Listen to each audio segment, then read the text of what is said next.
이재용 부회장 가족들은 특별 면회. 박근혜 전 대통령은 변호사들만 지금 접견 중입니다. 이 소식 좀 흥미로운 얘기가 많아서요. 이 삼성전자 이재용 부회장이 1심 유죄 판결을 받은 이후 가족들과 특별 면회를 한 것으로 알려졌습니다.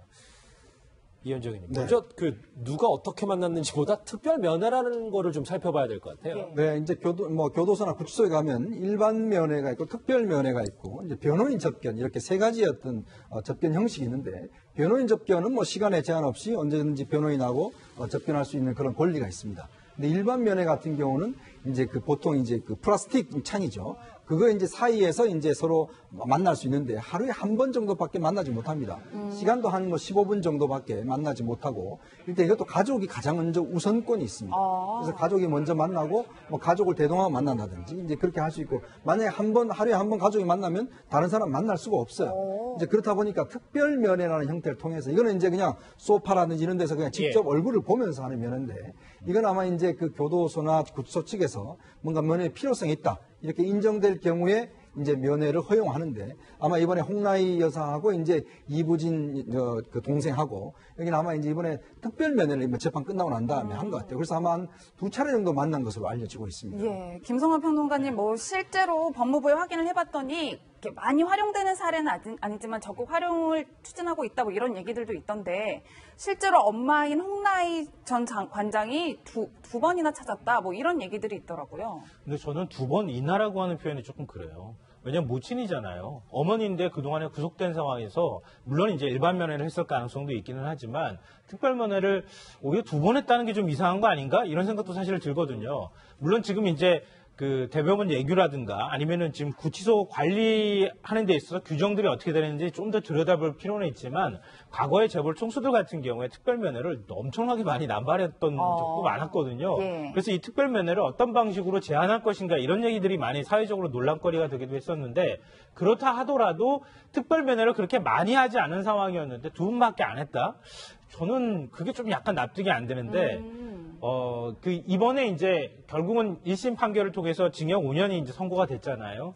그 다음에 이재용 부회장이 지난번에 이제 재판 때도 얘기를 했던 것처럼 박근혜 전 대통령 누구한테 혼나본 적도 없는데 여성인 박근혜 전 대통령한테 뭐 야단을 들어서 정신이 하나도 없었다는 식의 이제 얘기를 했던 것처럼 홍라희 여사가 만약에 그런 어떤 심리적 불안감이나 이런 것들을 느꼈다고 하면은 좀 아들을 만나서 좀 다독거리기 위해서 만났었던 거 아닐까 이런 생각이 들고 어찌됐든 두 번 만났다고 하는 것은 좀 개인적으로 이해가 안 되기도 하고 조금 왜 그랬을까? 약간 좀 대면대면한 느낌까지 좀 받게 돼서 조금 이상하다는 느낌 받습니다. 물론 뭐 사항의 엄중함 때문에 뭐 횟수가 조금 더 늘어날 수 있었는데 안 그럴 수도 있겠지만 저는 오히려 적절했다라고 좀 봅니다. 그러니까 너무 만약에 자주 찾았다고 하면 아마 또 여러 가지 얘기가 나올 거예요. 그러니까 이재용 부회장이 지금 뭐 실제로 지금 경영을 할 수 없는 상황에서 그럼 뭐 홍라희 여사가 뭐 경영에 직접 개입하는 거 아니냐라는 식의 그런 추측성 보도가 나올 수도 있고 여러 가지 뒷말이 많이 나올 수 있습니다. 그리고 이재용 부회장도 이제는 굉장히 장성한 어른입니다.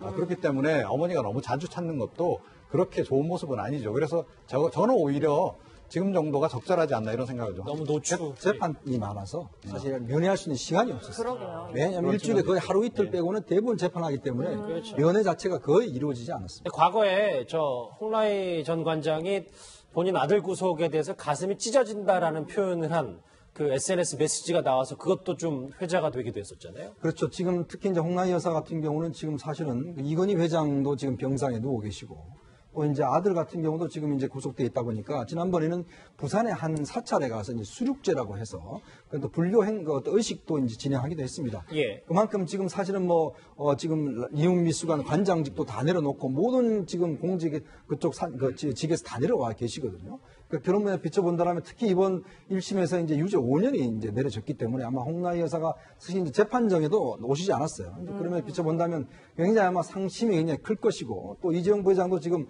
사실 자녀가 2명이 있거든요. 그러니까 그렇기 때문에 아마 그 자녀들 입장이라든지 이런 것 때문에라도 상당히 아마 그 홍나희 여사의 마음이 상당히 좀 안타까울 거라고 생각이 듭니다. 예. 예, 김성환 평론가님, 이제 이런 와중에 이재용 부회장 측이 항소심을 앞두고 변호인단의 전력을 보강했다, 이런 기사들이 쏟아지고 있어요. 근데 이건 변호사분이 오셨으면 아마 더 자세히 얘기를 해주셨을 것 같긴 한데요. 예. 보통 이제 제가 듣기로는 재벌 총수들 이제 재판을 받게 되거나 이럴 경우에 지금 이제 태평양에서 맡고 있잖아요. 법무법인. 그러니까 각 법무법인에서 그 일종의 이제 대표 변호사를 꾸리고 또 변호인단을 꾸리게 되는데 그 변호인단을 꾸리게 될 경우에 1심에서 만약에 판결이 잘 제대로 안 나오거나 좀 불리하게 나올 경우에는 항소심에서 대거 변호인단을 교체하는 경우가 종종 생기기도 그렇죠. 한다고 하고요. 또 이번 같은 경우에는 기존의 대표 변호사가 이 항소심 재판부하고 같이 그 인연이 있는 처지라고 합니다. 그래서 이런 경우에는 상당히 서로 간에 불편한 경우가 생길 수 있고 또 검찰 쪽 입장에서 볼 때 이 변호인 교체를 요구할 가능성도 있어서 미연에 그런 걸 방지하는 차원에서라도 대표 변호사를 교체했다. 이렇게 지금 얘기가 알려지고 있습니다. 이 얘기 좀 더 깊숙이 들여다보기 위해서 제 왼쪽에 최인영 변호사 새로 나오셨습니다. 어서 오십시오. 이게 사실 이재용 부회장의 그 변호인단이 1심에 대한 문책성 아니냐라는 얘기도 있어서요. 그거는 아닌가 보죠. 결론적으로 그건 아니고 1심 장수를 그대로 가지고 가는데 지금 1심에 있어 대표 변호사 같은 경우에는 항소심 재판장님과 같이 근무했던 그런 전력이 있습니다. 지금 서울고등법원이나 서울지방법원 같은 경우에는 그와 같은 경우가 있을 경우에는 재판부를 바꿔서 재배당하는 케이스가 있습니다. 그러다 보니까 현재 1심에서 대표 변호사를 했던 분이 할 경우에는 사실 이 사건이 또 사건이 다른 재판부로 재배당되면서 늦어질 가능성도 사실 없진 않습니다. 그러다 보니까 지금 같은 경우에는 어떻게 보면은 제일 대표되는 사람을 교체를 하면서 실제로 오히려 보강을 했다 이렇게 볼 수가 있습니다. 실제 지금 새로 이제 그 대표 변호사로 했던 이 변호사님 같은 경우에는 법원장급 변호사면서 지금 굉장히 또 그 실무에서 활발히 얘기하는 그런 분으로 알고 있는데요. 예. 제가 그 법조계에서 특히 이제 같은 그 로펌에 있는 분들한테 얘기를 들어봤더니만 판결문에 자체에 나와 있는 그 태평양의 변호사는 한 5-6명밖에 안 되지만 실질적으로 이 그 사건에 투입되는 사람 같은 경우에는 3자리 숫자에 해당하는 변호사가 투입된다라고 하기 때문에 그와 같은 것을 지금 바꾸어서는 짧은 시간 내에 있는 구속 사건에서 대응하기 어렵다는 점에서 그대로 있는 진영은 갈 가능성이 크고 그렇다는 점에서는 결국 1심에 있던 대응 전략이 사실상 그대로 갈 가능성이 조금 더 높아진 것이 아닌가. 한마디로 계속 부인 전략으로 갈 가능성이 있고 일부는 뭐 변화한다 하더라도 전체적인 어떤 변론 기조가 바뀔 가능성은 그리 없지 않느냐 하는 것이 이와 같은 진영이 같이 이어지는 것에 대한 실질적 의미라고 봅니다. 예. 근데 사실은 실패한 전략 아닌가요? 전략이 실패했으면 전략을 바꿔야 되는 거 아닙니까? 그러니까 마누라만 빼고 다 바꾸자고 하는 게 삼성의 정신인데 저는 확실하게 바꾸는 게 차라리 낫다. 그리고 어쩌면 이번에 그 대표 변호사 교체가 전략의 수정을 예고할 수도 있다라고 저는 봅니다. 그리고 전략을 수정하는 게 저는 맞다라고 봐요. 그러니까 과거하고 지금 일단 국민 정서가 많이 바뀌었다라고 하는 점을 기본적으로 좀 전제를 해야 하고요. 그리고 제가 보기에는 변호인 너무 많이 투입했어요. 왜 이렇게 많이 투입을 합니까? 3자리 숫자 문제는 말씀하셨는데 제가 보기에는 뭐 거의 이게 지금 배가 지금 사공이 너무 많아서 산으로 올라가는 상황이다. 오히려 그보다는 간결하게 소수정예로 가면서 그러니까 인정할 건 인정하고 차라리 국민들에게 읍소라고 재판부에 읍소라는 것이 저는 훨씬 더 유리한 전략이 아닐까 이렇게 생각합니다. 예, 이현정님 저희가 지금까지 뭐 키워드로도 짚어봤듯이 이재용 부회장이 가족들과 특별 면회를 했다는 이야기를 쭉 해왔어요. 그런데 반면에 박근혜 전 대통령은 오직 유영하 변호사만 만나고 있다 이런 얘기가 있어요. 그러니까 참 저는 이 부분이 정말 이해하기가 좀 힘든 것 같아요. 왜냐하면 사실 안에 있으면요 바깥 사람들 정말 만나고 싶습니다.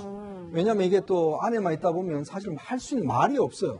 그러니까 좀 바깥 사람 면회도 하면서 말도 하고 하면서 조금 스트레스도 풀고 또 이런 어느 정도 좀 마음도 좀 다스리고 하는데 저는 박근혜 전 대통령의 지금 이 구속 이후부터의 태도 자체가 이해할 수가 없는 게 일단 지금 박지만 동생 박지만 씨나 서양희 변호사도 일찍 만나지도 않고 그다음에 지금 유영하 변호사만 만나고 지금 보면 특별 면회 기록을 보면 이 일반 면회를 거의 한 적이 없다는 거 아니겠습니까? 지금 윤 전 추행정관 뭐 이런 사람들 이외에는 맞아요. 실제로 만난 사람이 없다는 거 아니겠어요? 그러니까 오로지 유영하 변호사하고만 대화를 하는 것이죠. 그래서 지금 내부에서도 보면 유영하 변호사가 정말 박 전 대통령을 너무 잘못된 길로 인도하고 있다라는 지적들이 많아요. 왜냐하면 이게 너무 당신은 무죄다. 당신은 절대 잘못한 게 없다라고 계속 주의받아 보니까 박 전 대통령이 그렇게 돼서 실제 지금 당에 있는 친박들 이런 사람들이 박 전 대통령을 만나기 위해서 굉장히 이걸 하는데 유영하 변호사는 다 이제 커트가 된다는 것이죠. 그러니까 자유한국당에서도 뭐 출당 문제 갖고도 뭐 박 전 대통령은 보려고 했었잖아요. 그렇죠. 예. 거기다가 더군다나 이제 홍준표 대표가 직접적으로 한번 만나려고도 했었습니다. 이 기억납니다. 문제 때문에. 예. 근데 지금 일체 만나지 않겠다라고 하니까 아마 제가 볼 때는 박 전 대통령이 이런 상황이 점점 더 어떤 사람을 만나지 않으면 자꾸 이렇게 내면화되고 그냥 사람하고 그 벽을 치게 되거든요. 아마 지금 박 전 대통령이 이런 좀 여러 가지 상황을 고려해서라도 좀 사람을 만나는 게 좋은데 일단 본인이 저렇게 완강히 거부하기 때문에 상당히 좀 어려운 국면인 것 같습니다. 그러니까 박근혜 전 대통령 최근에 뭐 병원 이제 입은 그 장면도 저희가 이제 화면을 보고 그러지 않았습니까? 계속 이렇게 고립해서 스스로 이렇게 셀프 자폐를 해서 계속 저렇게 지내면요. 몸도 마음도 더 아플 수밖에 없어요. 그렇지 않습니까? 뭐 자폐까지라고 뭐 표현하기는 조금 예. 과할 수 있고요. 스스로 몸을 좀 이렇게 너무 본인 스스로가 이제 가두는 건 뭐 그렇죠. 그러니까 별로 자꾸- 좋은 게 아니다라는 말씀. 그렇습니다. 저는 유영하 변호사도 어쩌면 어쩔 수 없는 상황일 수 있다라고 저는 봐요. 그러니까 유영하 변호사도 아마 뭐 일부러 막 박근혜 전 대통령을 고립시키기 위해서 애쓰고 있다라고 저는 보지는 않거든요. 예. 예. 그러니까 결국은 박근혜 전 대통령의 마음이 안 풀리기 때문에 그런 겁니다. 자기는 아직도 계속 무죄라고 생각하고 있고 또 자유한국당 내 출당 조치 얘기가 나오는 거에 대해서도 굉장히 화를 냈다라는 얘기도 지금 들리고 있거든요. 자, 그런 식으로 본인이 지금 화를 전혀 안 풀고 다른 사람들하고 아예 그냥 거리를 두고 있는 이런 상황은 이거는 스스로 몸을 더 아프게 하는 거다, 결과적으로. 그래서 적어도 가족 정도는 좀 만나시라고 좀 정말 강력하게 좀 예. 권유를 좀 드리고 싶어요. 사실 실제로 지난 4월에 박근혜 전 대통령의 올케 서양희 변호사가 구치소를 찾은 적이 있긴 합니다. 당시 영상 먼저 확인해 보시죠. 연애하러 가신 거 맞습니까? 전달품 있습니까? 연애하러 가셨나요? 어떤 말씀 나누셨습니까?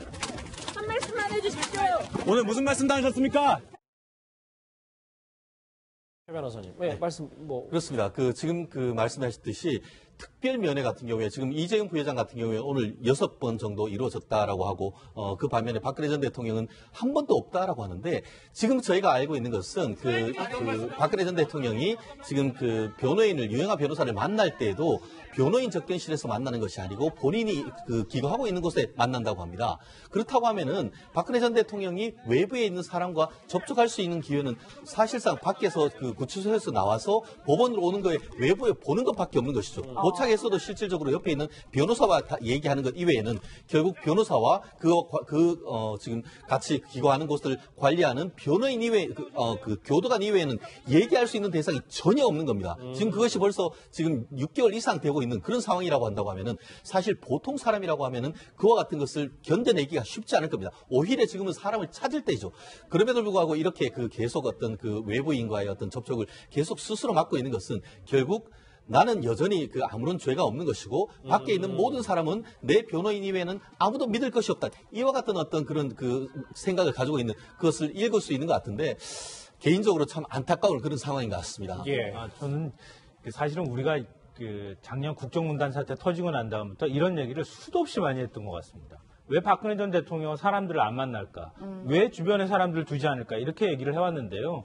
지금 이렇게 쭉 다시 생각을 해보면 박근혜 전 대통령은 원래 그랬던 사람이 아니었을까? 근데 물론 아주 어렸을 때부터 그렇게 했던 건 아니었을 수도 있고, 뭐 그 가운데 부모님 두 분 다 이제 비운에 돌아가시고 이런 일들을 겪으면서 이제 그렇게 바뀌었는지는 모르겠지만 박 전 대통령이 집권 기간 내내 사실은 관저에 갇혀 지내다시피 본인 스스로가 사람들을 만나지 않았고 집무실도 나오지 않았고 그리고 탄핵 국면에 들어갔을 때에도 주변의 사람들하고 제대로 얘기하지도 않았고 결국 자기 주장만 했고 그리고 마지막에 지금 결국 이제 구치소까지 갔음에도 불구하고 아무도 사람들을 만나지 않고 오직 지금 단 한 번 유영하 변호사만 만나고 있다 이런 건데요. 이거는 원래 박근혜 전 대통령이 주변의 사람들을 대하는 방식이 아니었을까 하는 생각도 좀 저는 개인적으로 해봅니다. 예. 알겠습니다. 이재용 부회장 6번, 박근혜 전 대통령 한 번도 없습니다. 특별면회에 글쎄요 서로 다른 분위기 짚어봤습니다.